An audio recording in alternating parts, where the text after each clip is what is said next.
সিরাজগঞ্জ শিল্প পার্কে গ্যাস সংযোগ দেওয়ার জন্য পাইপে স্থাপন করার সময় মাটি ধসে পড়ায় মোহাম্মদ সোহাগ নামে একজন শ্রমিকের শরীরের প্রায় অর্ধেক পাইপে ও অর্ধেক মাটির ভেতরে চাপা পড়ে। পরে খবর পেয়ে ফায়ার সার্ভিসের কর্মীরা প্রায় 2 ঘন্টার চেষ্টায় তাকে জীবিত উদ্ধার করেন। এ সময় তাকে অক্সিজেন সরবরাহ করার কারণে তিনি বেঁচে যান। আমরা সকাল থেকে কাজ করতে আসি এটার ভিতরে 6 জন ঢুকতে পারি না, একজন করে ঢুকতে আসি। দুপুরে ভাত খাইয়া ওরও ঢুকাইছি, ঢুকানোর পরে 2-3 দিন দিছে, দেওয়ানোর পরে উপরতে সাইন ভেঙ্গিয়া ওর গার্ভে পড়ছে।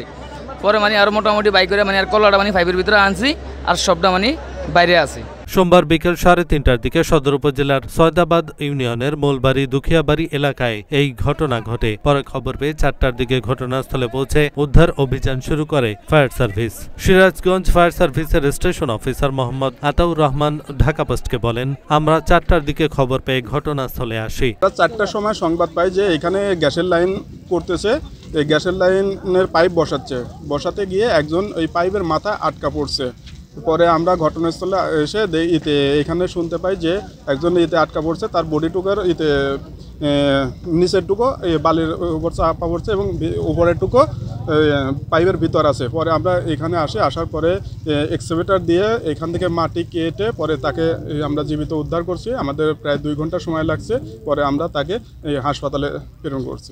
সিরাজগঞ্জ 250 শয্যা বিশিষ্ট বঙ্গমাতা শেখ ফজিলাতুন্নেসা মুজিব জেনারেল হাসপাতালের জরুরি বিভাগের দায়িত্বরত চিকিৎসক ডাক্তার রকনুজ্জামান ঢাকা পোস্টকে বলেন, ওই শ্রমিককে এখানে আনা হলে তাকে ভর্তি করা হয়েছে। প্রাথমিকভাবে তার বড় কোনো সমস্যা পাওয়া যায়নি, তিনি সুস্থ ও শঙ্কামুক্ত আছেন।